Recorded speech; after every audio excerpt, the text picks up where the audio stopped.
there was one thing that every single pro pointed out after their time in Europe that we need to talk about because it clearly points out a problem that we have on tour. So with that, let's dive into it and figure out what we can do to fix it. I said we, it's not just me, I'm what the culture feels. And while this issue is very close to what I've talked about in the past, this is actually an entirely separate issue, and that is the fact that it is not just courses that are significantly better, but it is the professionalism seen on these courses that is so much more than any event in the US. And if you don't believe me, here's what all these pros had to say. Ricky states, Estonia, you have went above and beyond what an event should be. The amount of thought, effort, and execution that went into the event is second to none. From start to finish, this event felt like the absolute best I have ever been a part of. And then Simon states, top venue, top event, top fans. This stage feels special for disc golf. I've never been a part of something like this. And then Anakin said, so many have said it already, but it was one of the best professional organized events. I can't wait to come back for the major next year. And then Evelina says, this tournament was next level with everything, just world class, and I cannot wait to come back next year. And then Gannon's of course a little bit more goofy with it. This event was crazy. I felt like a true professional athlete walking into the venue every day, and I can't wait to come back. So it begs the question, why is it that Tallinn, Estonia, and Nokia, Finland are these meccas for disc golf that have such professionalism and amazing courses and amazing event coordinators in a way that is not even touched by the US? And while I'm definitely no event organizer, just planning my wedding was already a lot and I didn't even have to do that much for it, I think the big notable thing here is that they hired professional event organizers who is their job to set up events, which is very different than the US because people are just kind of doing like a handshake, like, yeah, can you set up this for me? And so TDs and volunteers have to do their very best just to get by to set up for the event, and that is just not enough for a professional level event. And of course, you know what the issue is, it's money. It is obviously money. We do not have the budget to afford stuff like the NFL or MLB event organizers. We are not like the PGA. We do not have the ability to hire professional organizers before every single event. And not only that, but all these European events were in the center of the city. That is also a very difficult task. And while I do hope we get to that point, especially by removing some of the courses in Texas, move them closer to the city, maybe bring back the Kansas City Wide Open and remove Emporia, there are a lot of amazing cities that can host these events. But whatever the case is, it is very clear that disc golf is very amateur. At least that's how it appears in the US when compared to these Estonian and Finnish events. And someone brought up a very interesting point, and that is the idea that maybe the city or country actually put in a little bit of tax dollars into the event to make it that much better. Because if you were watching the distance competition or just hole one in general, it was insane. It actually felt like a baseball game with a level of hype and sound and fireworks and crowds. It was just insane. And what's even crazier is that a lot of people have actually said that the course wasn't even that good for Estonia. Now, while I don't really agree with that, I think it was still epic. And someone even said the US is about to become the minor leagues. And I love that we actually got to the full 180 of it. And that is the fact that people actually said it was too over the top. It was too well done, stating that it felt absurd.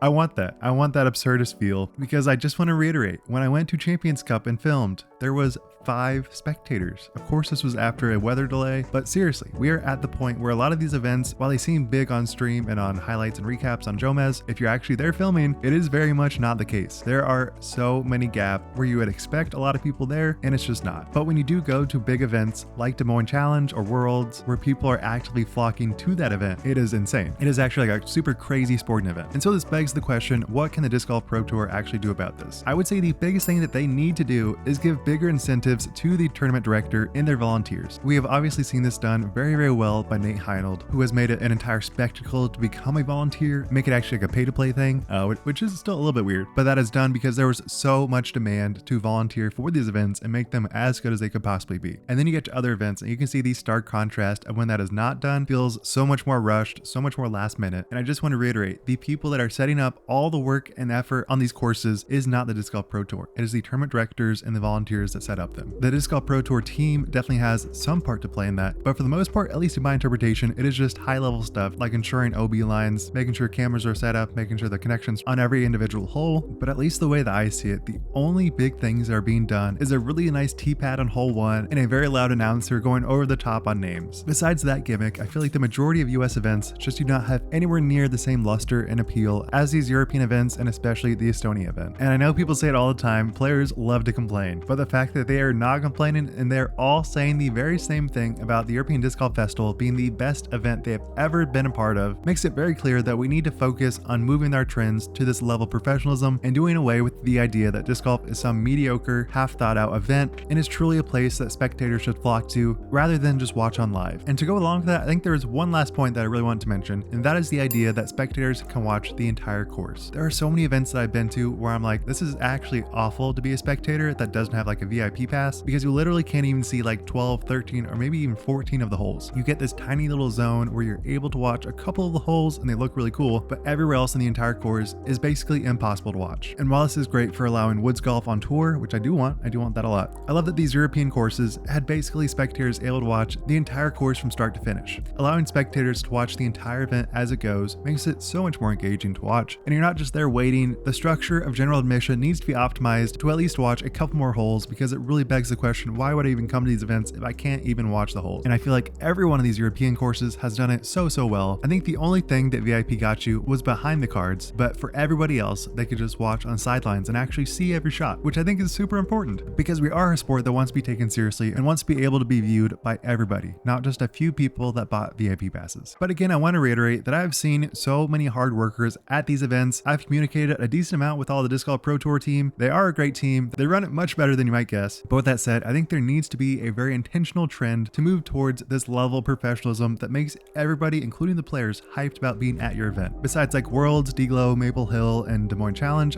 I feel like the majority of the events on the rest of the US side are just kind of lackluster, and they feel very forgettable the moment that you end hole 18. It is just totally forgotten because it wasn't really that exciting. And the only way that excitement was brought up was amazing play that led to like a playoff or some insane comeback by like Gannon or something. Besides that, it's very hard to say that any of these courses are truly memorable. And I know we have come a long way since like even 2019, but after the European swing and seeing what disc golf could be, I really hope that we move towards that direction and maybe working with these cities to say, hey, if you could give us a couple of your tax dollars, we will do a lot with tourism and bring back a lot more money than you guys put into the event. So with that said, what did you guys think about the European swing? And did it appeal to you as a viewer? And did you want more of it? Or were you kind of like, yeah, it was good, but I don't really care if the US side changes much because I still like the US side? I'd love to know. Thank you guys so much for watching. Be sure to subscribe. Wild Runs, signing out. Peace.